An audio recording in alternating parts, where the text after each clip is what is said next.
This is the Dos Cero podcast, a weekly show devoted to football in Mexico, the U.S., and beyond. If you are a Pocho, Regio, Cholo, Tigre, Chilango, pull up a chair, crack open a cold one, and enjoy the next 90 minutes of heated football debate. Thus begins the Dos Cero podcast. Hey, what's up, everybody? This is Albert Campa here for the Dos Cero podcast, broadcasting live on YouTube. Brought to you by soccerchronicle.com. Check us out. I'm here solo today. We had John and Fernando here earlier, but they are a little bit occupied. John is doing some work for official business for his work with Copa America, and then Fernando's over at the Ecuador-Peru game, enjoying quite a good game. It's currently 2-1. Peru is up.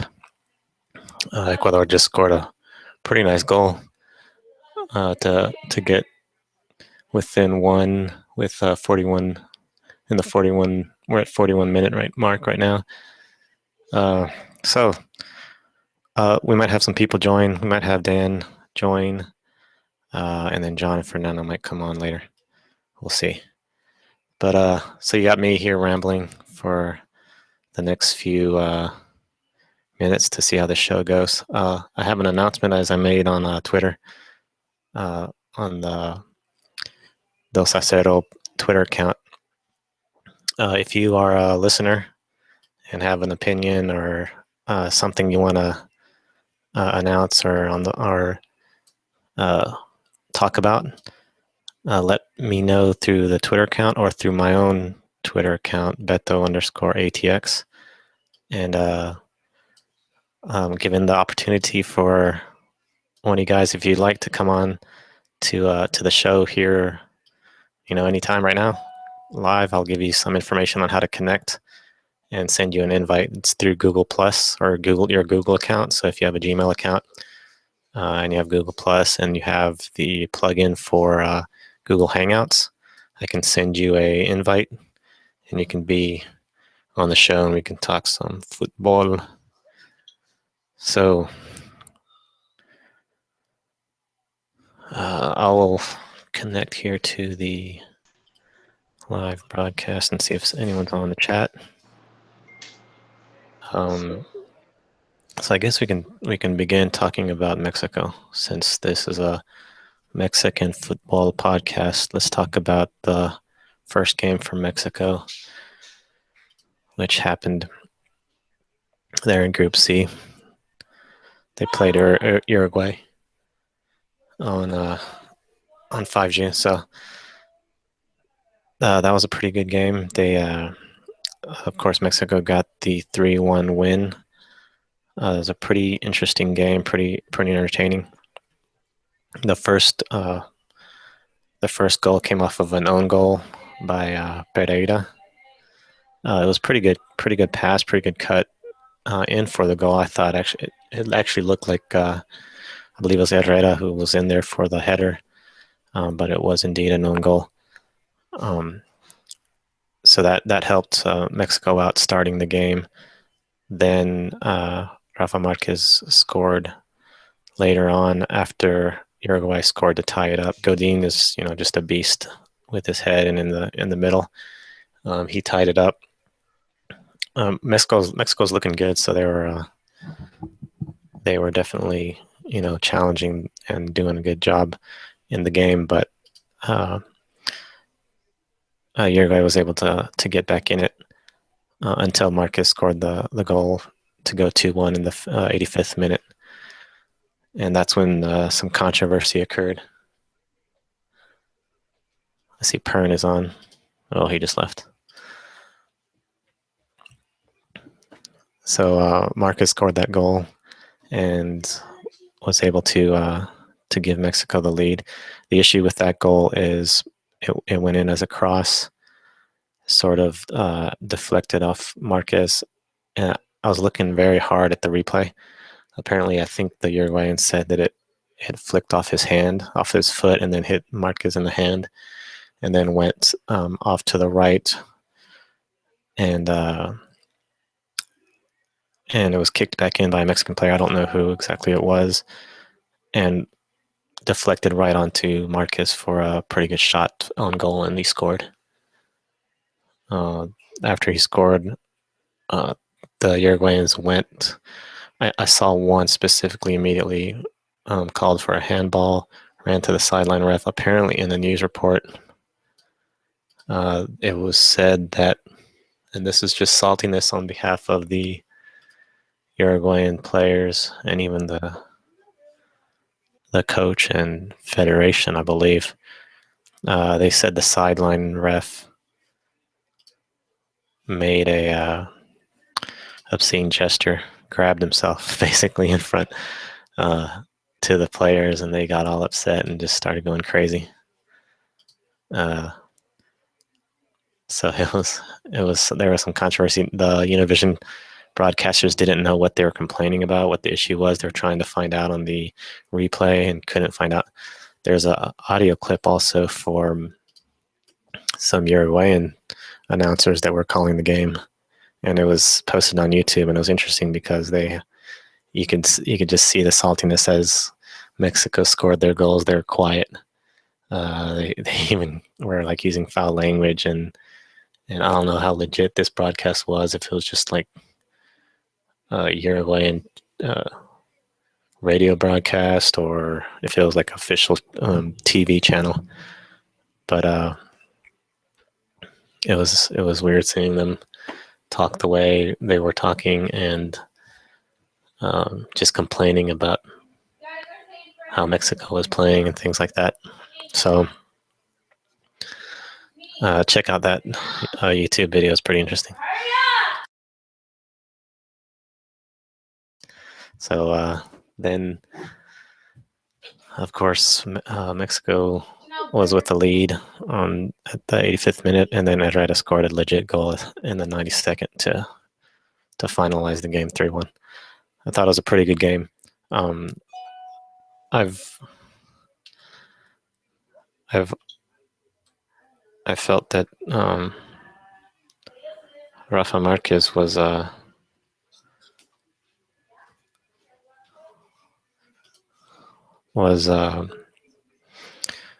being an older guy, and then him scoring the goal. You hear a lot of things about him being actually legit and ready to go to the World Cup. I didn't specifically watch the game to see how much of a weakness or how beneficial his play was.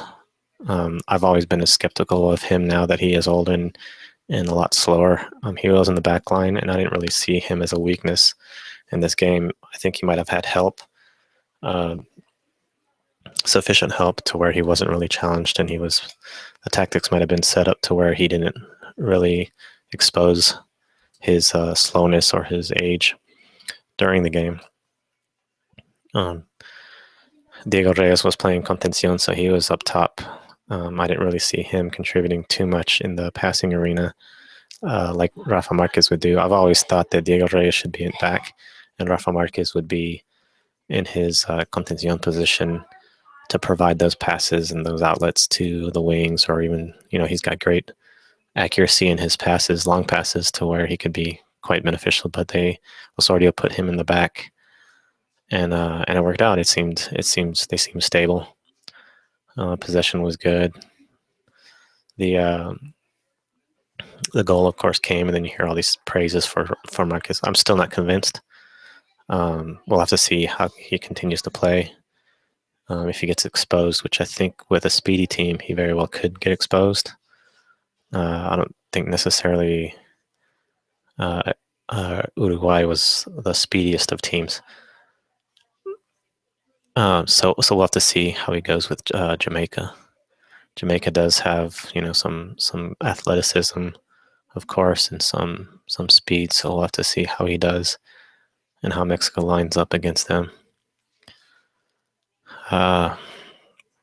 Speaking of convincing, As you've probably heard, Ronnie and others, well, pretty much Ronnie and myself, have been, maybe Joel, have been sort of skeptical of Juan Carlos Osorio as a coach. Um, his logros so far have been, I guess people are starting to say they're really good. They've got quite a win streak now. Not that any of the teams have been really great. I guess we could say the Honduras game was one of the challenges that we thought, okay, yeah, this could be a good um, game, and he could prove a lot. But the Honduras team, I think, was very much lacking as compared to previous years. So that didn't really convince. This Uruguayan team, it was the biggest challenge for Mexico so far in the Osorio era. So I think he is convincing more with this win than with any other. And he's slowly gaining people's praise and people's admiration as a coach for Mexico during this era. And it reflected, I think, in this press conference today because I believe a question was asked, and he said biggest um, his biggest goal that he's obtained as national coach so far has been to gain the trust of the players and admiration of the players. I believe one of the players mentioned that they try to learn as much as they can from him as a coach in every practice. So he's definitely got the support of the players, just like Herrera did, and in the previous era with him as coach. So skepticals of Juan Carlos Osorio are sort of fading. Maybe it'll be a question for Ronnie to ask what he thinks of Osorio now that he's gone on this run. I'm still a little bit skeptical. I think Ronnie said previously that um, he wants Osorio to win the Copa America first, and then he'll be trusting of his. Hey, we got some of his tenure as a coach. We got some panels here, John and Fernando. What's going on? Are you guys on? You guys What's going available? on, Albert? Yeah, I just finished my work. You've got me for about half an hour or so. Okay, cool. So are you moving the goalposts again on Osorio? No, I still got my. Well, I didn't really put goalposts. I know Ronnie had his goalpost of winning the Copa America. But I think this Uruguayan win was definitely something that it was something to be praised for. So, It was beautiful, although they man. didn't have Suarez, It's a so beautiful. that could be something. Well, I mean, there's no doubt that not having Suarez, who this year has, I don't think anybody can deny the fact that he was probably the best striker on the planet this year with what he was able to accomplish with Barcelona with a team like that. So it was huge. I mean, he's one of the 3 or 4 best players in the world. So obviously it helped that Mexico didn't have to face him. But you know what? Those are the breaks in the tournament. I mean, Mexico can only play the team that's in front of them. And if it turned out that Suarez wasn't there, then that's really I don't think Mexico would have minded either way. But obviously, they're not going to go, well, we're going to put an asterisk next to this game because Suarez didn't play, and that's why Mexico won. Now, I do think it's hilarious, and maybe you touched on this already, Chiquis, that the Uruguayan officials were complaining about Mexican home field advantage when, for 20 years, Mexico playing in South America, and whether it's in the Copa Libertadores or Copa America, has had to deal with the exact opposite. So to finally give them a little, sopa su propio chocolate, I thought was fantastic. Yeah, I haven't got to that, but yeah, that's a good point. I just gotta say that Arevalo Rios did so bad in the Uruguay versus Mexico match that he got traded to Chiapas. Totally, totally. He definitely earned that downgrade. He's not gonna get paid anymore. I think that team is. There's a chance that they might not even play next season. Yeah, well, I've heard that they're probably going to go to San Luis or to Irapuato or Yeah. somewhere. But the Well, that governor wants to make sure that the team can stay in Chiapas, which it should. I mean, uh, it's not like they've had Chiapas relegation has the issues. Chiapas has that guy that or that I don't know if it's like a flute or something, that music that always goes on in the background, that unique like little tune that they have, the flute. I don't know what instrument it is. Oh, I know what you're talking about. Yeah, It's like, oh, they were playing in Chiapas. it's the pipa chapaneca is what it is. Oh, the pipa. Yeah, but yeah, that's just the saltiness of the Uruguayans. Man. They were they can't stand Mexico beating them. And not the way it happened. And frankly, if Raul would have had, I mean, I know that he wasn't trying to rub it in, and he could have really lashed out with his foot. But I mean, that could have been 4-1 there at the end, and I don't think anybody would have complained. It was a good game for Mexico, though. It's going to be hard for them to keep up that kind of intensity against Jamaica. So it wouldn't surprise me at all if the coach made some pretty significant changes in the lineup, because I just don't think that after playing such what I would consider an emotionally just a game where everything was exhausted, whether it was the physical, the fatigue, whatever it was, your head, your body. I mean, Mexico and Uruguay went toe to toe for the better of 80, 85 minutes and just played a terrific game. I thought, Uruguay gave Mexico all they could handle, and Mexico gave it right back to them. It was as good a game as I'd seen Mexico play in a while. Probably the best game for sure since the Croatia game. There's no question about that. And in that game, I always thought was the best game Mexico had played in 30 years. So. Yeah, and I was saying earlier that Rafa Marquez was on the back line, and I didn't really see him as a weakness defensively, which was sort of surprising for me. Well, I think that the fact that Rafa doesn't have Hector Moreno or Nestor Araujo flanking him in Atlas, so yeah, he was exposed very badly. There's no question. But Mexico has good defenders. I mean, I think Nestor Araujo probably had the match of his life. I mean, he played really well. He's a really good defender. I'm glad to see that he's getting the recognition he deserves, because he's a young guy too. I mean, he's going to be in his mid-20s, so he should be able to play there for the next 7 or 8 years and just be one of those guys. And frankly, I'd rather have him. I mean, I don't see him as a Massa type at all. He's just a solid player. Yeah, he's got the beard too. One thing I want to say though on the during the game, that Guardado, it was weird because I guess the Uruguayans were complaining so much and whining that they forced the ref to give Guardado the red card. That wasn't even a. Yeah, I'm not even sure what Guardado was red carded for. It was sort of like a. Or yellow. I guess that's the second yellow. Yeah, it was a second yellow. It was like a shoulder to shoulder, and he might have went hip to hip or leg to leg and got a trip.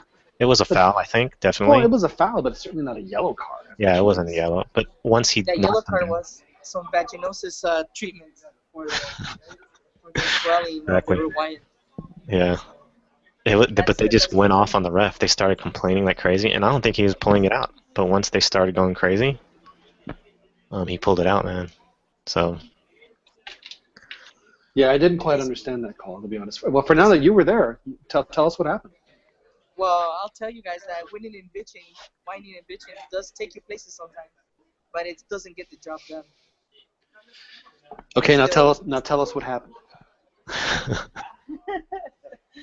Well, Guardado fouled the player. The ref was like, okay.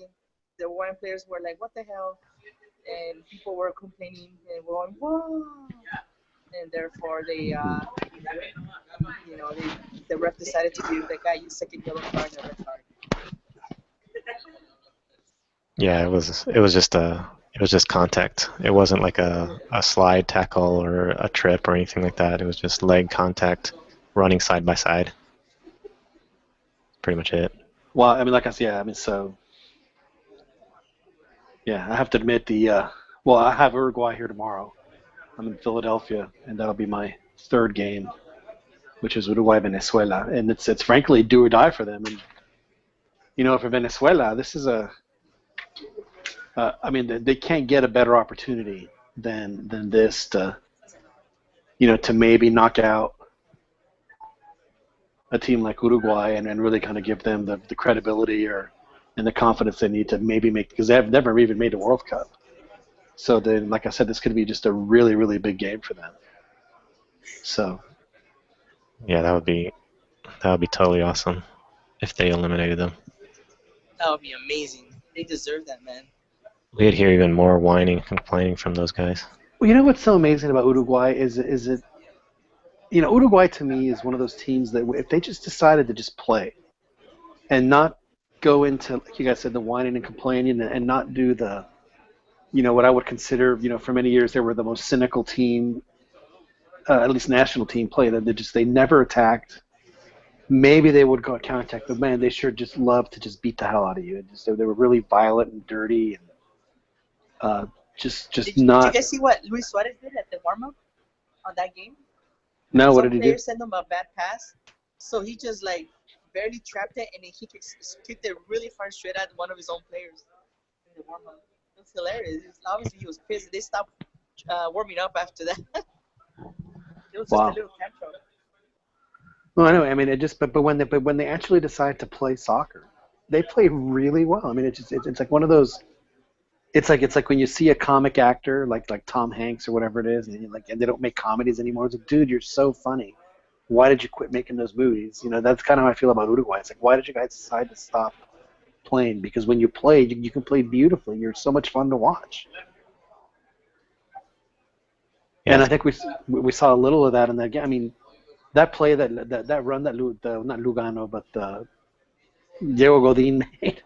I mean, they should have scored on that play. I mean, he made like a 30-yard run with the ball. That's a central defender that was shaking guys. I mean, that was really impressive. Yeah, You want me to tell you something about that is that, you know, Uruguay is a great team. They play great, and this is why I think Osorio is like a genius when it comes to playing the psychological game. He kept telling. I don't know if you guys saw that one of the players at the end of the match started, getting physical with Osorio. That's because Osorio was telling the defender to cover him, to make him go towards the other, because his left leg was his weakest. And he was telling him, look, go make him go to his left side, because his left leg is his weakest. Make him do it. So he's gearing the players towards to force the opposing player to play to their weaknesses. And that's a great psychological tactic right there. It's amazing. And that's another reason why he was able to. It was easy, even though it's very easy already to get into Uruguay's head. But the way he exploited that, maybe it's his South American flair. Man, I wish I could live in your simplistic world, Fernando. I really do. It's awesome. Yeah. That was. Were you there at the press conference when Osorio made his first statement, Fernando? No, fortunately, I didn't have a pass for that. Well, yeah, that was the first thing he said, man. He was like, "Let me make a statement first," and he was telling the players to go to. It was Jimenez. He got all mad. He was telling him to go to his. I think he used Pierna Inavid, which sounds sort of bad. It sounds like, oh, this is his leg that doesn't. His gammy leg. Yeah, and the guy got offended. He said, "Why are you saying I got a weak leg or something like that?" And he went to Osorio after the game and told him off and stuff. And Osorio's first statement was like, it was unprofessional, unacceptable, and just made a little rant on Jimenez and the way he got all upset after the game. But it was just all soft, man.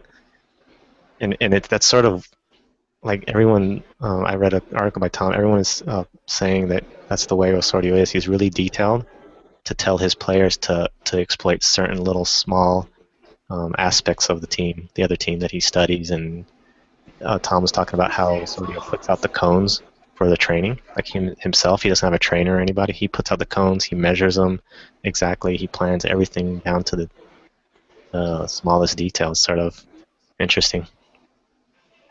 It's awesome. Like I really think, I think of foul in the area, but the ref didn't call it. No, that's one of the things I like about this coach, that he's absolutely detailed.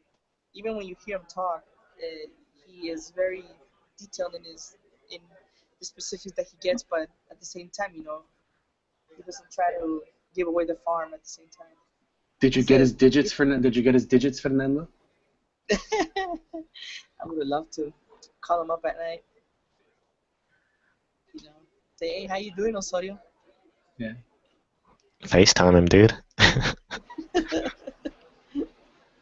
This match is just second half just started, by the way, and looks like Ecuador came out with guns blazing, man. Look at that. Oh, looks like Pablo Guerrero. Fernando, be careful with that, because live broadcasts and stuff like that, they will kick you out faster than so I gotta be go, careful. guys. All right. No, I mean, the folks that run this thing are extremely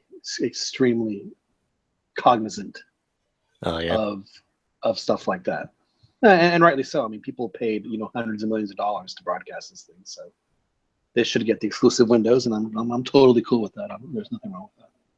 Yeah. So it's how things go. Now Mexico plays Jamaica next. I didn't get to see the Jamaica Venezuela match because I was busy working that day, but Jamaica's Jamaica. I mean, I don't think that they're going to do anything different. They have a guy that won the Premier League. They've had guys that have played in England forever, so that's not anything particularly notable.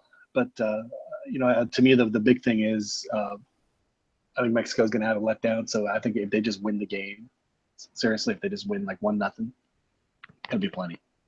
I don't think they have to do anything crazy. Yeah, overconfidence hopefully doesn't come in. I don't think it will, but Guardado's going to be out, and I was thinking of what Rafa's going to be, how he's going to be positioned, or if he's going to even be in the game because of their speed. But they made the Gold Cup final, so but they got spanked by Mexico in that, so I don't know. It's sort of they didn't get what they did. I just the Gold Cup was just so weird, but I mean, it's not that they don't have talent. I mean, they have a good team. It's just that they're it's not as if they're not beatable, is what I'm trying to say. Yeah. But you just can't make any mistakes against them either. You just have to be careful. And I'm sure that's what Osorio. And it wouldn't surprise me at all if Osorio makes 3 or 4 key changes and gives the guy and gives some players some rest, just to not wear them out, so to speak. Oh man. Yeah, this will be interesting. Goals have been picking up in this tournament. At the beginning, it was sort of slow. Ecuador. Well, I did that. I did that one Peru ID game where that was the only goal that they scored in 3 games that entire day. Oh yeah, I was watching all those games too. I was like, man, what's up? Yeah, it was Brazil game. Well, the Brazil who played Brazil got robbed. Should have beat Brazil 1-0. But Ecuador just tied Peru, so there. Really? This is wow. So it's 2-2. Yeah. I wish I could watch it. I'm kind of the only way I can watch it is on my phone. That's not true. I guess I can watch it here on my computer when this stuff's done. But Import this app. Yeah. Yeah, there's 49th minute, so it's going to be a good game probably the rest of this thing. Yeah, so Mexico hopefully should get not overconfident, go in and get this Jamaica win and then be good for first place. The Uruguay team, I think they're just my view on them, my perspective is they're like a wannabe Argentina. They think they're like the great team, such as Argentina, but then. Well, they've won 2 World Cups, right? Yeah, and that's what they always say. Did you listen to that? I think they posted on Twitter, a YouTube video of the Uruguayan announcers. I don't know if it's a legit TV commentary, but they were cussing and saying all these things about Mexico and stuff. Wow. They didn't say goal to the Mexico goals. They're like, oh, I forget what the word they used to call the whole Mexican team. Pretty much insulting them the whole time. But it was pretty funny. They were just upset. One of the guys was just totally mad after the game. But yeah, they just they can't stand like these lesser teams beating them. They've won the World Cup. They have this prestige, but then when something like this happens, where a lowly Mexico beats them, it's like, how could this happen? And I guess their Fed was like complaining. I think they were the ones that were saying that whenever the talk was about the Copa Oro and America being disappeared and putting in like one tournament for the whole continent, they're like, no way, that should never happen. I totally agree. Totally agree. South American is South American, and then North America is something else. Separate them or keep them separated. Yeah, I agree also. Yeah, there's no reason why there should be. I know that the CONMEBOL people are just, I'm sure their eyes have just been bulging out with how much money they're making with this thing. But yeah, this is a fun thing to do, and maybe you should do it like every 10 years or so. But to do this, it crowds the calendar. There's no, I don't know. I just feel like there's enough stuff. Yeah, it's the money, but I don't know if it's just me. The stadiums haven't been like this game right here. There's tons of seats available, real low. Well, the only games of the game that sold out is the Mexico game. All the other ones have been. Yeah. Maybe the one that I did, the Chile or Argentina, just because people were there to see. Maybe see. Well, obviously they were there to see the teams, but to see Messi and stuff. So maybe that one sold out. I can't remember if there was space in the corners. It looks like Daniel has joined us. Hey guys. Hey man, what's up? Trying to sneak out of the house for a bit and join you guys for a bit. Kind of a ghost crew today, huh? Yeah, I was on by myself for a little bit. What did you do? Yeah, we've been talking the Mexico game and then Copa America as a whole. I was just saying that the stadium, like in this game that's going on right now, hasn't been too packed. There's a ton of seats. I think Mexico's like dominating as far as fans and stuff. I saw a tweet. It said something like there are more Mexico fans that are watching this tournament than there are in the United States than there are American fans that even know about the tournament or even know what it is, which I believe actually. That's not very surprising.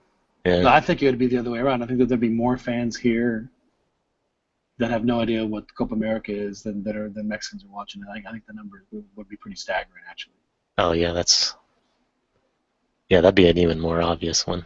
I'd say Colombia though, they represent pretty hard. I wouldn't know if they could fill a stadium anywhere, but it seems like they actually, you're absolutely right, Dan. I think that the Colombia matches, if they didn't sell out, they were probably the ones that have come the closest to. Because I did see yesterday at the Rose Bowl, there was like 80,000 Colombians in the Rose Bowl. It was pretty impressive. Their first match as well was pretty packed too. So I mean, obviously the US, and that was against the U.S. Yeah, and still, I think they were outnumbered. I think. How embarrassing is that for the U.S. that in their own country, in the year 2016, 22 years after a World Cup, their first game in a major tournament against a team that's not even on their own continent, and they were outnumbered in the stands. I don't think it's been highlighted though. That fact hasn't been. I mean, I don't know if they ignore it or push it under the rug or what. They probably do ignore it for the most part because, I mean, it's embarrassing to who? Probably the fans and the ones who are trying to lift the brand, and they're just. It's better not to talk about it, I guess, because, and if you mention it to regular folks, I mean, they're not going to care. But I guess it's mostly just embarrassing to the fans, the U.S. fans, I guess. Yeah, it's just. It's just. I mean, I kind of feel bad for them. I know that they beat Costa Rica yesterday 4-0, but I don't think that there's any guarantee that they're going to beat Paraguay at all. Did you guys talk about that game? I didn't see the U.S. Costa Rica game, so I was flying, so I didn't get a chance to see it at all. But I saw the score, and frankly, it didn't surprise me because I know that without Keylor Navas, Costa Rica is a different team. Why is he missing the tournament? He's He just got he got a mystery Achilles ailment that came up when Real Madrid realized they probably couldn't get another goalie. Gotcha. No, I shouldn't say that. I'm just curious. Yeah, I don't think they're. Well, maybe one of the goals Navas or a couple Navas could have done better, but I don't think it would have been much. I think they and I saw the game. The U.S. didn't to me didn't impress, and I think that's just the way they play though. They play sort of fumbling around. I think Dempsey had an assist where it sort of I'll give bounced him off credit a player. for like holding on and not losing their minds when they got the 2-0 lead, and they just kind of stayed firm and kind of like went. I mean, that's like the perfect thing for them is to go up early, because then they get to do what they're actually pretty good at right now, is just kind of staying for the most part well organized. I thought they were pretty fortunate yesterday. The penalty, I was kind of on the fence. I kind of think it was probably legit. I know a lot of people think it was a bit of a soft penalty, but then they were both goals though essentially were gifts really from just either. I mean, you could just blame poor decision making and just really bad defense, but they were gifted those first two goals, and then I think it kind of just broke Costa Rica's spirit after that, and they kind of just went into cruise control and managed to win easily. I don't think Costa Rica is nearly as bad as they showed. I mean, they're in a really difficult group in qualifying. I actually thought they'd win, considering that after they fired Wanchopa, they seemed to have righted the ship, and I was expecting pretty decent showing, and they were looking good. They were pressuring a lot, but left their guard down and got called for a really silly penalty. Yeah, the U.S. defense is really organized. When I would think Costa Rica would go on a counter, it wasn't really a counter because the U.S. had all their players back, and they bunkered a little bit of it. I think the Univision was saying the super bunker they had set up, and they actually said bunker, which was weird, but they. I was watching the FS1 coverage, and it's interesting. They and was watching ESPN FC as well, just to see what the overall take was on the U.S. performance, and they seem to be really high on the performance. Oh yeah, Lawless was praising it like no other, man. I mean, they do deserve credit. I mean, it was a great win, but it should be prefaced with the fact that Costa Rica gave them a lot of help. They played a huge part in making them look as good as they did. I'll be shocked if Paraguay bends like that. I'll be shocked because what they showed against Colombia tells me that they still have a lot of fight in them, and they could give the U.S. a lot of problems. I was noticing how Samudio was like making. I think he was the defender that failed on one of the goals. I was like, oh, Americanista. Man, there are. I mean, I haven't seen the numbers, and so I'm gonna make an assumption, which I probably shouldn't do. But I'm going to have to say that Liga MX is probably, and by far, the most represented league in this tournament. Yeah, that's a good possibility.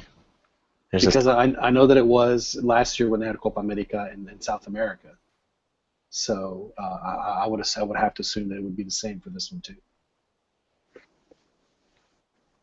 I figure, but I could be wrong. Probably has a few too, right? I mean, especially from.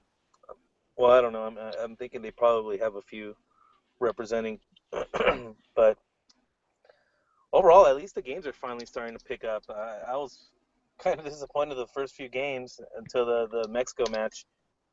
How's the game going now? Is Ecuador still losing 2-1 or? I think didn't you say they tied it, Chiquis? Yeah, it's 2-2, 59th minute. Great, that's awesome.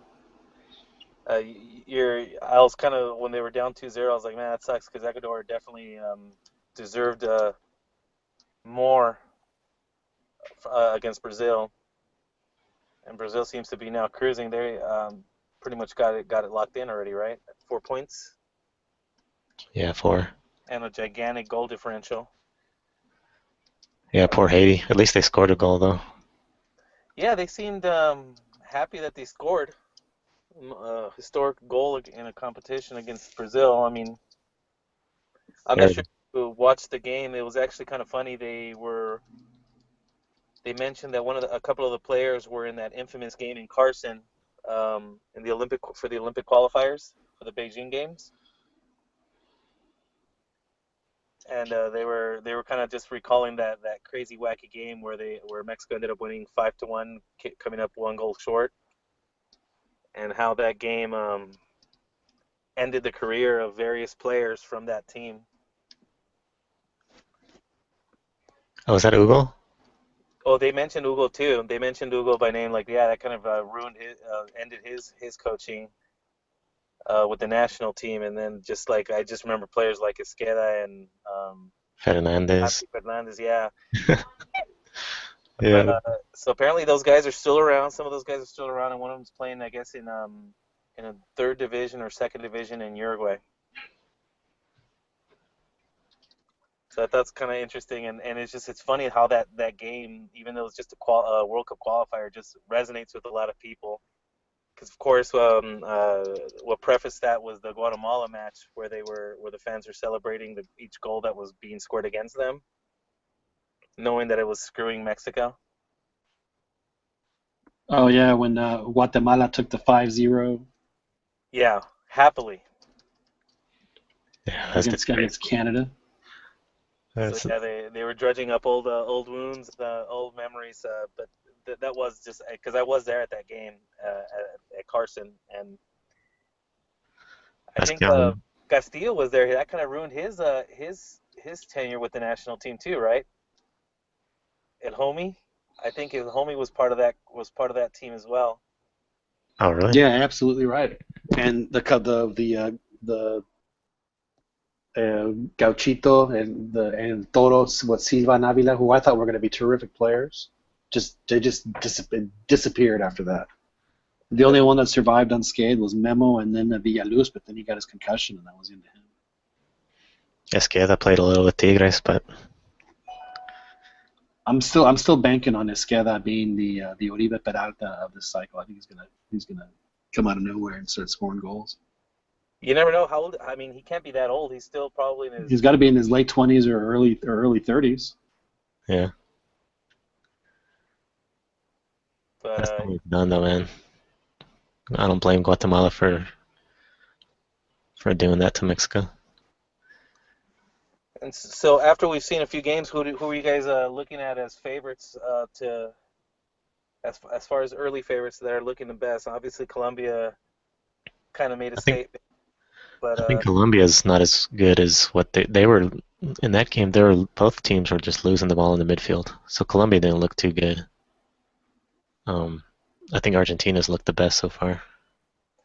yeah, I think it'll be Argentina and Colombia on one side of the bracket, and Mexico, Brazil on the other for the semifinals. Sorry, Dan. I didn't mean to jump on your. The one team that clearly scares me the most is obviously Argentina, because I mean, no matter what happens, they got a massive ace in the hole right now. Well, you know that you're gonna probably have to put up at least 2 to have a chance, because it just seems like no matter how good defensively they play against Argentina, I know they find a way to stick the dagger, to come up with something special and to kill the dreams. So seeing Agüero still there, even without Messi, that team still scares a bejesus out of me. I like our chances against Brazil. Colombia, historically, we haven't done too well against them, right? We win one and we lose one, and the last time we lost one, so it's time for us to win one. And Uruguay, obviously, I mean, I think that, if anything, should be a big, huge shot of confidence for the team, because I thought that was a pretty big win and a pretty solid response. I know you guys probably talked about it already, but I was really impressed.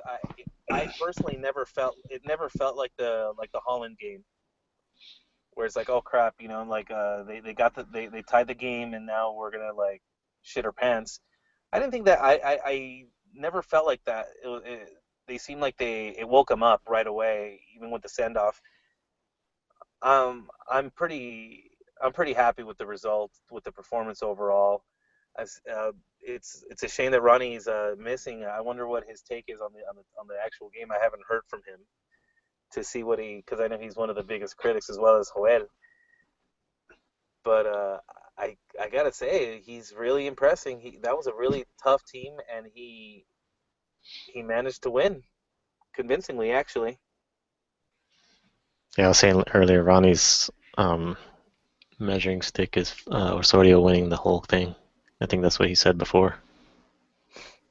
So Because that is such a reasonable expectation to put on a coach. he might have changed it to semis or something. I don't know. I think. Well, I think semifinals should be a good. I mean, honestly, I think that it's something that Mexico has done before. Making the semifinals of this tournament, I think, should be standard operating procedure for Mexico, regardless of where they play it and who they send. I mean, I know that last Copa America was the Mexico sent a quote-unquote B team, but to me, you can send a bunch of you have no idea how much I was looking forward to watching that team that went down to Argentina. Was it Argentina? The ones that got all booted away for their shenanigans in Ecuador. You know how much fun that team would have been to watch with Marco Fabian and Jonathan and all those guys. I mean, they were going to be. I was really looking forward to that. Yeah. And those are the kind of teams. If they're going to send, if they can't send their proper team, which frankly I think is incredibly hard to ask a player like any European guy or even a local guy to play 14 games, to play a half a season's worth of games in a month. It's just way too much to ask. So either one or the other, I get that. But send like a U22, just send the team that's competitive, but will help you in the long run. I mean, to send, I forget who was it they sent down to Chile. I mean, it looked like Voso and Gerardo Flores. I mean, guys that were just, are just not going to get you anything out of these next 4 years. Just doesn't make any sense to me. And I think it should also be a FIFA rule. If you're an invitee into another continent's tournament, then it should be mandated that it's a U23 team. Period. End of story. That way they don't have to worry about it. Yeah, I'm interested in seeing how since these South American teams have already complained, how when it gets down to these quarterfinals, how they expect how the refs are going to react to Mexico. Are Mexico going to start losing calls and stuff? Are you kidding me? Do you think the ref reacts to what a suit says to him before the game, or do you think they react to the crazy people that are yelling at him in the stands? I think it's a mindset even before the game starts, even before the tournament starts. It's a mindset, or it's in the back of each ref's mind that this is a South American tournament. Mexico is invited. The United States are invited. CONCACAF is invited. They should not. I mean, if it's sort of a not tainted tournament, but if a CONCACAF team wins, that's not the desired result for this whole. It's a South American tournament. South American team should win. I'm going to disagree with you there, boss. I think that this tournament, now, I think that what they're getting the best of both worlds. I mean, Mexico is the reason why the Copa America's popularity has taken off for the past 20 years, whether South Americans want to admit it or not. Because not only did it open doors and gave them more eyeballs in Mexico, it gave them more eyeballs in the States. I mean, when I was up until, was it 19? Yeah, like through 99, I guess the very first one that they actually put on the air was the 2001 Copa America. All the ones before that were pay-per-view. And it was a bitch to find a place that had them. We didn't have Aritas in Austin like Ronnie had. Although we did have the Uptown Sports Bar. That was a fun place. But go ahead. Well, that's like the higher ups think of it. The CONMEBOL guys think of it. Yeah, we're making tons of money. We're getting all the attention and everything. But the players still have their South American pride. And if I was a player, I'd be thinking, this is our tournament. we better win this thing, and we're South America CONMEBOL teams are Well, better than CONCACAF. Beto, I think you touched on it. I kind of briefly tuned in, and I heard you talking about Uruguay. I I kind of agree with you, man. Like that reaction was so petty by some of those announcers. I mean, I don't think it was just like a random group of Dos a Cero podcasters calling a game. It was, I think, an actual broadcast. And to call the team of shit, call the team shit, and just kind of like scoffing at the whole concept of losing to Mexico. I mean, I don't know how widespread that kind of feeling goes, but I mean, if a broadcaster's doing it, I'm thinking a lot of the fans probably feel the same way. Like this, just that, like they resent our presence in their tournaments because they know that it's just for money, and they kind of just. I don't know if it's you guys, but I do think that there's a bit of a superiority complex Exactly. with South Americans and CONCACAF, including Mexico, but anything CONCACAF is considered trash. As far as footballing, I'm only speaking on footballing terms, but it does seem like there's like that, like heaven forbid, like how could you possibly lose to this crap team? Like it was literally that was it didn't even sound like they were calling a live game.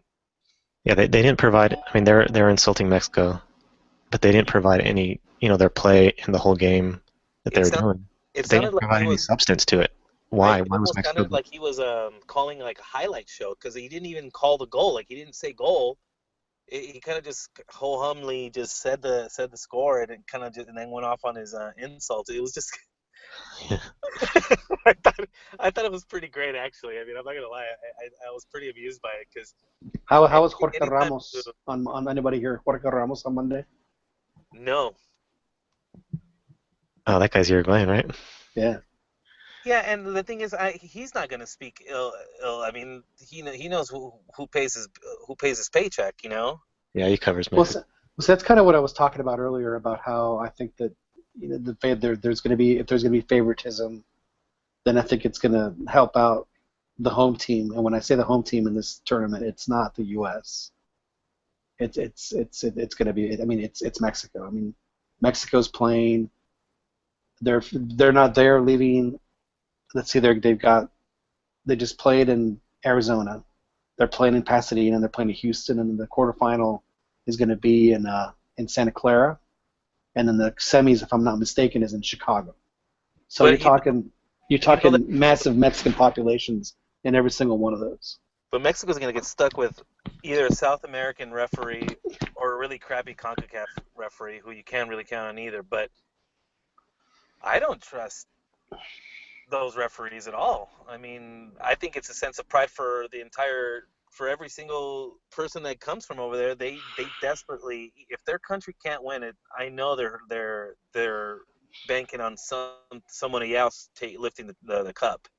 And I'm pretty sure they probably only see Mexico as a potential threat because you've already heard the complaining about the easy That they have a home field advantage. schedule, the easy traveling schedule, they mentioned West Coast stadiums, being Mexico friendly, but that's not really necessarily true. I mean, it is true that there's a ton of the reality is that but every stadium in this country is Mexico friendly. that's what I was gonna say.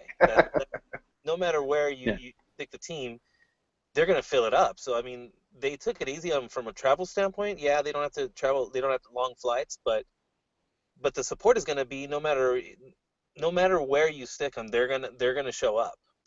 Well, case in point, Paraguay played their first game in Orlando, played their second game in Pasadena, and now have to fly back across the country to Philadelphia to play the U.S. Oh, jeez. That's really crappy. That is. And I think Uruguay got something similar. Yeah, because they were in Phoenix, and now they're here with me in Philadelphia, and then they'll be. I forget where they're. Oh, the third one is. I think it's in California. Oh God, are they going back to California I think so. against Jamaica? Yeah, so they're hopping around a little bit, but Well, I mean, just this goes to show you. I mean, I can't really say, and I won't because I'm working for these folks. But it's it's been an interesting tournament. I'll just leave it at that. well, I guess I'm already questioning the integrity of it because it just seemed like Brazil got already a nice handout already. So I wouldn't put it past them. I mean, Are you talking about the goal that wasn't against Ecuador? yeah, Oh, come on, dude. I mean, I know that it may have been a goal, but you can't blame the ref. I mean, it was like, a centimeter away. I get that, but I mean, that could have happened to anybody. It wasn't a yeah, gift. It just happened. So it always cracks you up about people that complain about the refs. Like, you trying to make that call in real but it time, and just then tell me how many times you get it right. I'm just wondering, maybe, just maybe, if these 50 decisions are going to be favoring the popular teams like that need to be there, like Brazil. And I'm hoping that Mexico gets some of that love because, I mean, obviously, Well, I I mean, think but from an that's the thing. I organized mean, standpoint, maybe the goalie heard the ref blow the whistle, knowing it's going to be a goal kick, and he lost his concentration from it, and the ball slipped through. I mean, I have a hard time thinking that the refereeing is gonna affect one way or the other when they're going to make mistakes against both teams. It's just human nature. Now, if the ball never went out or was clearly on the line and blah, yeah, I think that would be a serious issue. But I mean, a play like that, I mean, it was so close. I mean, and for people to say, oh, it was out, they're looking at it, the super unbelievably slowed down version of what happened, and you see the ball, just barely stay inside by, like, the smallest of RCHs. Oh, so it's clearly in. Really, it's clearly in. You have to sit there and freeze it and blow it up and go, you see, it's clearly in, like the Zapruder film. I I guess mean, come on. my main concern is not so much the call, but like whenever you get these decisions that are going to go either way, they're probably going to go a certain way. Well, a good example is the Guardado yellow, the second yellow. That was clearly influenced by the Uruguayan team. If the Brazil not or goal against the non-goal isn't evidence, the Guardado yellow card. But Guardado tweeted out later, he's like, I learned from my mistake. Did he say something to the ref? I, Because he started walking away like he knew he was getting red carded. I didn't see that. I don't think he said anything. That I mean, second, I don't know. it wasn't for the That's why I'm tackle, though, asking. right? It was for the tackle itself. It wasn't for anything he had said or Yeah, Well, it was that's for the what we tackle. were talking about there, because the tackle was pretty just your standard, cookie cutter foul. I mean, it wasn't anything egregious or violent. It was just a foul. didn't You know, he kill the play though? There was players behind. He was coming back. There was It players. wasn't a breakaway or anything. Yeah. Because that's what I was figuring, that's how it was kind of judged, where like he kind of killed an opportunity, that like potential opportunity. That's what I figured. Even so, Yeah, though, but I mean, but yellow. that's true. I guess if you do that in midfield, then they're Because going to give you a yellow every time. the foul itself wasn't violent, so you don't think it was, and then you don't. He didn't. I didn't. It didn't seem like he said anything immediately. So I mean, if he got called for the foul, I don't think that would have pissed him off so much. Yeah, but even if he was Yes. stopping an opportunity, I mean, he didn't just pull the guy down. I mean, he went with the shoulder. It just seemed too innocuous to me. And and maybe you guys are right. I don't know. Maybe I give the refs too Well, much credit. But I mean, what I do think though that if anyone's going to get any home cooking, it's going to be the home team. I mean, I honestly believe that, because the refs they're gonna want to get out of there live. Well, the U.S. apparently got some pretty some decent amount of home cooking, supposedly. I didn't catch all of it, but because I heard, at least as far as some of the fouls that the U.S. was that they were talking about, I heard there was elbows being thrown that weren't called. But Oh yeah, Bobby Wood threw like a elbow slash arm hit to one of the guys because the guy was bugging him or something. But to me, for the Guardado foul, it was more the ref. I don't think the ref was going to call anything or give him a card at all until Uruguayan players just surrounded him and started yelling. Yeah, And then, but I mean, I've seen Mexican players do the same. They did it in the World Cup against Belgium when they swarmed the ref and reminded the guy that the Belgian was the last player. And the ref looked at him and goes, you know what, you guys are right. And he went out and walked up to him and gave the guy a red card. I mean, maybe as you were saying, Dan, maybe they said, hey, you gave our guy a yellow card for stopping an action like that. You need to be consistent and give this guy a yellow card too. that's probably what happened. He probably got a little bit. He was probably like on the fence about whether or not he's doing it, and then they with a little bit of a nudge from these guys are human and they could definitely be influenced if they're not super confident in what they're doing. It's a tough game. I mean, that game was intense. Yeah. They both teams really wanted it. It was the way Uruguay played with 10 men. It was really incredible. I mean, depressing from a Mexican fan standpoint because you were just like shocked that how badly they weren't able to String stop anything together. Yeah, just to like, all right, guys, like shake it loose. Like they could not keep possession at all. I mean, they weren't even trying to at some points. I saw that like it's like, all right, there's thin spaces for short passing to try to pass your way out, but they opted with the long ball just to heave it downfield and just set back up defensively, and you just knew that the goal was coming, and just my only question was how the team was going to respond after that goal came because it was coming. In fact, even on the air, because I was watching the Univision broadcast, I think Vasco said Mexico needs to really be careful on this play because if they don't, they're going to get scored on. I mean, he said that right before the goal happened, and sure enough, boom, it happened. And then they asked us, "And what made you say that?" He said, "Well, because one of their big players had just gotten a red card." He said they looked like they were out of sorts. He says, "To me, it looked like they'd lost their concentration." And he said, and they're going to have to do something. And sure enough, when you watch the replay, whoever was guarding, so one Uruguayan player kind of blocked for Godin, and the Mexican defender didn't switch off, so he ended up blocking two guys, and it just gave Godin a completely free header. So whoever was marking Godin got blocked by the player A, and whoever was guarding player A did not switch over to mark Godin, and that's why the goal happened. Was pretty good play. Was Godin like kind of shoving it to the fans, like kind of like a little bit? It seemed like it, right? Like you Yep. could tell that goal just like meant for anybody who's questioning whether or not they care or not. The way he celebrated that goal.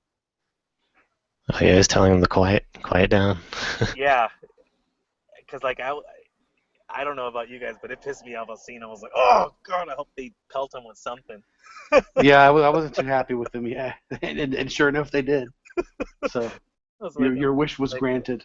Like you're asking for it, man. When you celebrate it like that, you could be happy about the goal, but it just seemed like but you know that they do that they knew exactly what kind of reaction they were going to get. They were doing it on you know what I mean. He knows. Exactly. He knows what was coming. It doesn't just happen in Mexico. My wife was kind of laughing at me because like I just got all bitter at that moment, and I may have said some bad things about the coach because like he stumbled a little bit. He was trying to jump up to celebrate the goal, and he was his hands failed him. You know. Oh, that's messed up, dude. Isn't that guy with the one with the cane? Yeah, he's got a couple canes. Oh, he's got two canes. Oh, Yeah. Oscar Washington Tavares. Tavares, yeah. It's funny that he's so old, because I have all the movies of the guys crossing their shoulders because I'm putting them in the graphic. And he's so old that he just stands there. He can't even bring his arms across because he has to use his hands to hold the cane. So if we brought him across, he would fall over. I'm so mean. I shouldn't say that. Oh man, I was talking shit. I was good. I'm like, fuck on your stupid face. Like he just goes, me quiero un golazo. No, he's a great coach, man. I have nothing but respect for Oscar Washington Tavares. to do it is, I mean, let's face it. I mean, we were talking earlier about Uruguay. They were like just the most cynical, awful, just brutish, violent team. That like it's like they could have cared less whether they won or lost. They just wanted to make sure that you knew that they played you, because of how sore you'd be the next day. But he changed that. I mean, he made them. It's almost like he made them love the sport again, and then they just play with such a different era than they did, 15, 20 years ago when they were just jerks. I mean, they're still jerks, but now they're jerks that can beat you. Well, they've been fortunate to have. I mean, they've had one amazing striker after another, from Forlan, Oh wow. Suarez. I mean, geez, they've had some great. And what's Cavani? He's awesome too. I mean, And then Enzo Francesco, they've had a bunch of really good players. And Alvaro Recoba, he was very good. Now I got to tell you, the goal that really surprised me, and when I went back and looked at it, it surprised me, and which is why I keep saying that I think that this guy is like the true just mega superstar waiting to happen. Was I thought that Raul Jimenez had shot and then the ball just kind of deflected and went to Rafa. He passed it to Rafa. Have you watched the replay? Yeah, he flicked it. He flicked it. That's That like is, I mean, holy crap! That's impressive as hell. I mean, seriously, to have that presence of mind to do that. that was a quick bounce too. He had to do that really quick to get it over to him. well, I think that's one of the positive things that from I know we've talked about in previous episodes of like the difference. He's just not a killer. That's one of the positives. A killer would have gone for goal. Right. And in that instance, I think I do think it's in his nature to look for the open guy first. And then the second flick he made for Herrera was even better. I mean, that's what just blows my mind. Yeah, served it on a platter. I mean, and that was with him. I mean, he was completely off balance, and he was falling backwards, and he still managed to get it to Herrera just perfectly. Oh, that's the one I was talking about. So he was the one that passed it to Rafa? Yeah, that was a pass, dude. I thought it was a shot that deflected, but I watched it again. It's like he passed that ball. Yeah, the second one, his second assist to Herrera is the one I was talking about because he was, like you said, off balance, and then he flicked it like to his right. That was perfect. Yeah, it was incredible. But the first one, if you watch it, I mean, and I had to watch it like pretty slowly, but no, it was a pass. I mean, it's really hard to tell because like you see the Uruguayan's foot go right there, but I mean the ball never changes its spin or trajectory. I mean, it is a consistent movement with a no, like a frictionless surface kind of thing. I mean, it was a pass. It's crazy. That's where they were complaining that it was a Rafa handball. Like Whatever. Yeah, that's what I wanted to talk about briefly. And they also said that the ref grabbed his junk and like the sideline guy. Oh, and showed Muslera like it's like you need to just because they went and complained to him and they said that he was like grabbing insulting them. Yeah. But nobody knew. Like the Univision broadcasters didn't know what was called or why are they complaining. The Uruguayan broadcast, that clip that we saw. Well, it just goes to show you that ardido is not just a Mexican thing. Well, I found it curious that they couldn't even figure out what they were complaining about. I mean, it took me days to figure out that they were calling for a handball. I got a question for you guys, and then I'm probably gonna wrap it up here after that. But okay, so you know how Mexicans feel about losing to the States? Do you think that's how South Americans feel about losing to Mexico? Yep. Exactly. Yep. Yeah, absolutely. It's sort of different though. It's like because I think Mexicans see it, well, maybe in the past more so, but see soccer as their sport, and the United States not so much. They have other sports. Whereas South America understands that soccer is a Mexican sport, but it's not their prime. I mean, they're not fully skilled at it, if you want to call it that, as they are in South America. So it's a little bit different. But yeah, I agree. I agree with that statement. I think the shame that the fan bases feel is the same. The shame and the anger that comes along with losing to them, because I do think that it's beneath them to lose to Mexico. let alone anybody else. Man, it is beneath me to be on this podcast with y'all. I'm just kidding. Well, don't let those compliments go to your head, John. Nah, dude, believe me, I'm the first to admit that We I'm nowhere near any kind of we all know you're carrying. talented to.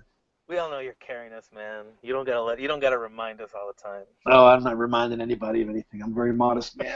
I'm a very modest man. I'm very humble. I'm humbled by comments like that. It's only because I have my fancy schmancy audio board, which I can't travel with the stuff I'm traveling with right now. Man, it would be like a fourth suitcase. I can't deal with it. These guys are just making me carry all this crap for them. Although I did get a nice backpack, I'm not gonna lie. So you don't do you do the graphics? Because I saw one graphic. Yeah, but I'm doing the world feed, so what the show I'm working on, you guys will never see. Because I think I saw a Fox graphic of it was a Uruguay, it was some player from Chile or something, but he was on the Paraguay on the Paraguay. I forget what it was. No, it was a Costa Rican player name on a Chilean guy. No, it was. I know I know what you're talking about. It was Clint Dempsey on one side and Joel Campbell on the other, and they had Juan Cuadrado as the name for Yeah. Oh my God, that's terrible. No, but you guys have to.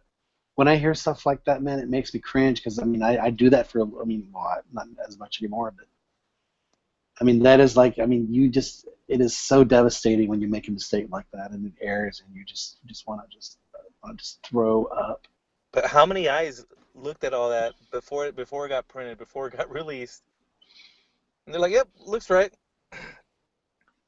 Well, You'd figure but there's a guy whose job it is to look at that. That's my point. Like, but you'd figure like people that are looking at it, you'd figure some of them would be at least somewhat knowledgeable of the players. I mean, I'm not a Costa Rica fan. Cuadrado is pretty well known. Yeah. But stuff like that, you have to see that's why when you see we use shells for stuff like that you just build on top of.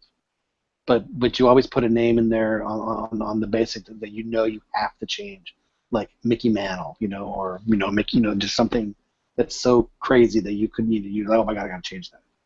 But when I'm working with these guys and I have no idea who these guys are. None of them do. I'm like me and the producer are the only guys that even follow soccer. And I think this is one of the downsides of having the cup held here, because I don't think you'd see this kind of mistake anywhere else. Because I think everybody, the general public, anybody that's working on that would know the names of the players. I will say this, and this is something that's actually been really kind of eye-opening. Is we can't call Arevalo Rios Egidio. For whatever reason, they want us to use Raul, and they want to call us like Raul A. Rios. And who the hell is that? It's Egidio Arevalo. It's just they have this weird thing about names, and not that would have caused what happened. The other thing was just a flat mistake. But it's been really weird. They're well, we know a player by this name, but he signs his name with this, so that's the name we have to go with. So you're thinking, really? But it's their decision, and it's just interesting to me that that's how they do it. I just think it's a shame. I mean, they mess up on the anthem. They're messing up with these ads. It's like, come on, get your shit together. This is an important event. At least it should. At least it is to some. They're celebrating regardless whether the competition is legitimate or not. Because I know some people question it because the CONCACAF teams are in it. And I guarantee you, if Mexico wins, it'll be considered an asterisk. Yeah. For a lot of people. Oh, well, that was that. No, it was like Mexico winning the Confederations Cup at home on an off Confederations Cup. That doesn't really. They're already laying the groundwork for that, which I think, if anything, should give us confidence in knowing that the team is looking scary, because they're already coming up with these excuses and these reasonings for why Mexico is doing what they're doing. But you look at you look at the starting 11s from the different teams, and you're thinking, why not? Why can't they compete against them? Oh, I think they have aside from the one or two obvious players, Mexico stacks up. I think not just with any team here. I think they stack up almost with any team in the world, and I mean that I think our starting best 11 can go up against anybody's best 11. Period. I mean, as far as star power, obviously Argentina hands down takes it. Chile is probably Alexis Sanchez and Vidal, probably better than. Yeah, but Chile's not playing the way that they played in the last. They're missing something. Well, I'm reaching here. Like I'm trying to think. It's like, all right, like so maybe like as far as like your top player may be better than Mexico's top player, but I think now where Argentina is a balance much deeper team, and that's the difference between that's something that Osorio said. He says I know our starting 11 can go up against any starting. Said where we need to improve is 14 to 20. Those are the players we need to get better at, and he's right. And that's the difference between, case in point, we played Holland, and we played them with 10 of our best guys, and then Carlos Salcido, and I love Carlos, and I think he had a decent game in that game. But if that was Gallito Vasquez, who knows how different that game would have turned out. Now, I'm wondering if you guys have touched on this or not, but Rafa Marquez, I'm probably one of the very few who hasn't had an issue him being called up, because I think if you surround that guy with talent, and you give him that protection that he needs, he's going to do some pretty awesome things for you. Well, he's playing him in the perfect position, where he doesn't have to be the last guy, but he can be like the point guard. He can be the guy that starts the offense. I mean, it really is. But isn't Diego Reyes sort of doing that a little bit more? But I think Rafa did that in the. I guess he and Diego kind of trade off, but he was the straight up stopper, wasn't he? Diego's contención, and then Rafa was behind him. Wow. So, but I mean, yeah, like to Dan's comment, that sort of sounds like, okay, everyone is sort of helping the handicapped kid, which is. You cannot deny that Rafa didn't have a fantastic game. That's the thing. Like, yeah, you give him that protection. Like, all right, go ahead and help the old geezer cross the street. But the old geezer's gonna somehow magically appear and do something awesome. He put in that for the first goal, he put in the long pass to find Guardado. So he played a part of that goal. Like his passing is still second to none. I mean, the guy just could put it anywhere, like accurately, and he's still a threat in the air on set pieces. He still has a lot of goals in him, like from that, and then every once in a while, he could do something special, like he did putting in that amazing goal. He's my favorite player. He was the one that was he was tearing it up when I first started watching. So obviously I'm a bit of a fanboy, but I just think the team that is so sweet historically just plays better with him. And the one thing that I'm sure that Beto probably has concerns with is, will he lose his head at some point? And he's probably thinking that he will. Well, if he loses his head, let him do it in like against Jamaica, so that he can get it out of the system and not affect anything too much after that. I wasn't even thinking about him losing his head. Joel is the one that has the. He's the one that takes it. Rafa's the walking red card. Walking red card, yeah. I'm concerned about him getting beat off in the back with the speed. That's what I'm scared about. Well, but that's the thing, though, is that he's not playing that position, so you don't have to worry about that. I think he's going to catch himself. What's going to happen every single time is that whenever he sees himself on a one-on-one with anybody, he's just going to tackle him and just kill it there. He knows that he can't defend anybody one-on-one at this point. He's just going to go for the foul. I think it's like a measured risk. You're like, all right, he's going to get burned one or two times. Let's just hope it doesn't cost us a goal, and hopefully the other parts of his game are there. I got confidence in him. I'm gonna watch him next. I'm gonna watch him better next game. I didn't really pay attention too much to him in this last game, but I didn't see No, any. he was making some crazy good tackles. It was he had a very impressive game. Yeah. Well, cool. You guys ready to end it? Yeah, let's just congratulate Pern on the great work that he's doing. I'm not sure if it's been mentioned yet, but too bad he couldn't. yeah. Come. But He He's been checked in during halftime, and then when the game started, he had to click off because they'd have thrown him out of town with the "Don't come back" sticker if they would have caught him doing that shit or doing that stuff while the game was going on. cool, Yeah. cool. He's been sending videos and stuff, and No, he's done a really good job. yeah. We should all be thankful for Fernando's work, and he's able to go to the Rose Bowl tomorrow, which is frankly just a great place to watch a game. Yeah, I was there for that. Was it 4-2? Oh yeah.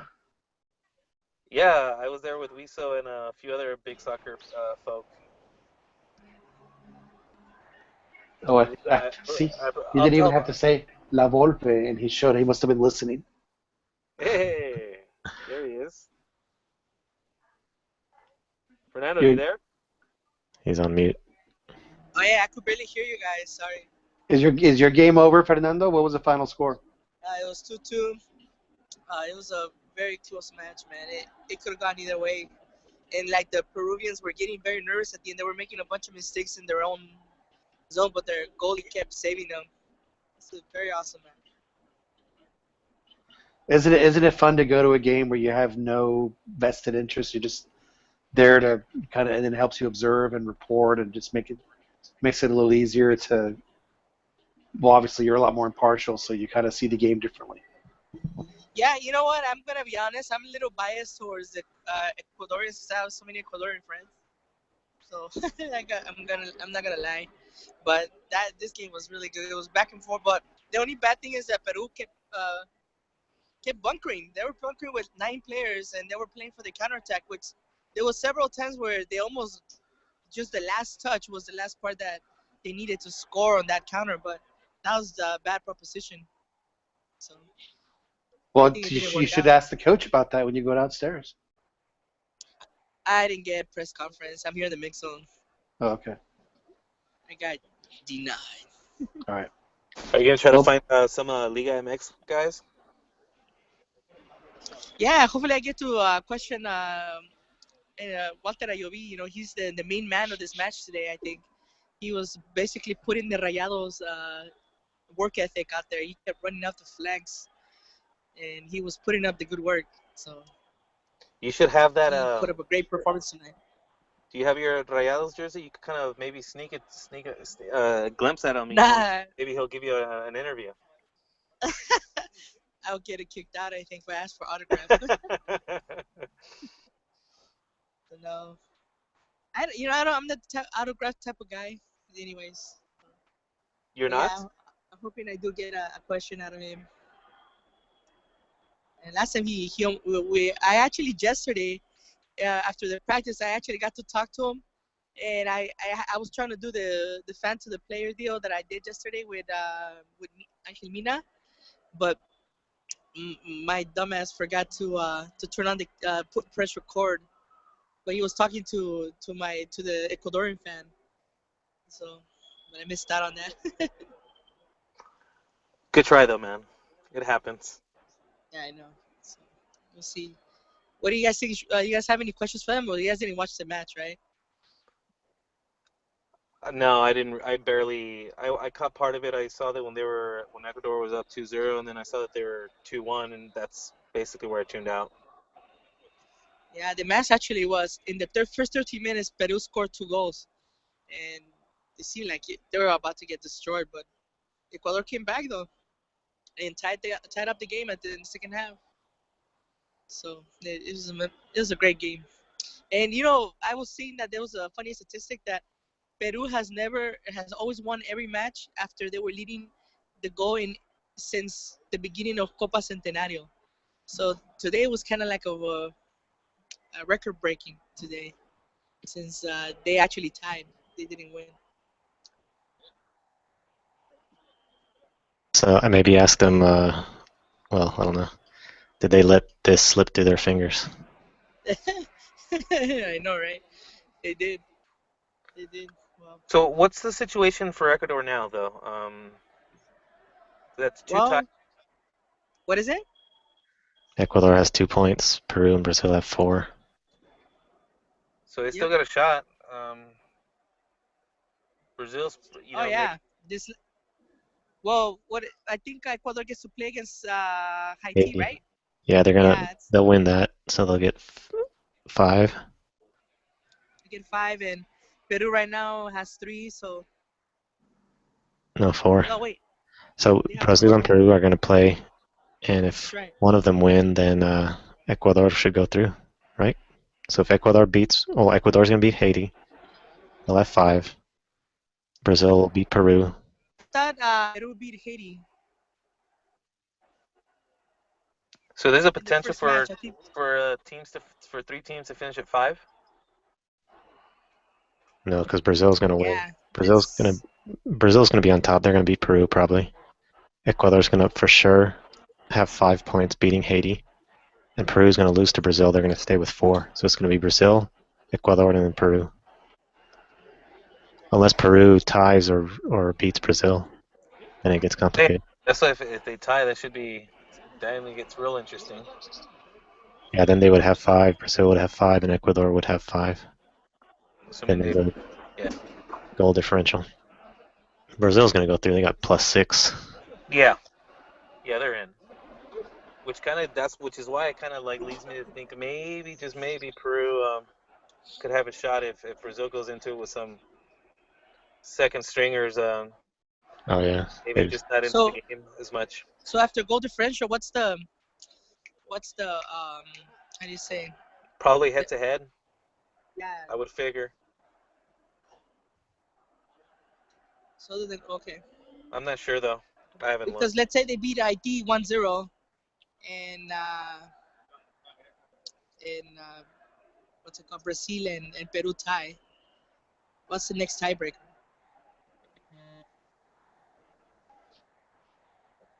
Yeah, I'm not sure about that. Goal differential. But they would be We'll be at the same goal, so tied. Yeah. +1 for both. Then it would have to be. Who knows? it's not a coin toss, hopefully.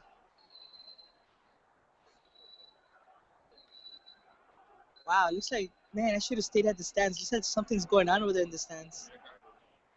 It's just a bunch of people screaming Peru, Peru. Oh yeah, fight. Probably, man. I'm missing out on being here at the mix zone, damn it.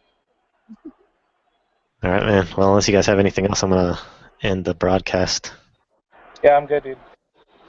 Yeah, maybe next time we'll talk a little bit more about the draft stuff. There's some. Oh yeah, I wanted A to couple. bring that up. I saw on the Twitter that El Avión is going to Chivas. Higuera, man, he's kicking ass, man. He's building up a dream team. Who's going to Chivas? What's it called? El Avión. I forgot his Calderon. Calderon. Yeah, Nestor Calderon. Oh, really? There's another guy who was going to Chivas. I forget who it was. If It they was can only get rid of that trash Salcedo, dude, Marco they'll have a Bueno was dream going to team. Chivas. Damn. Yeah. They're gonna do some damage this season. Absolutely. So yeah, other than that, I think that's all I got so far. Tomorrow I'll be on my way to LA. All right, man. Safe travels. I guess I'll end the broadcast. Check us out on soccerchronicle.com, everybody. Later.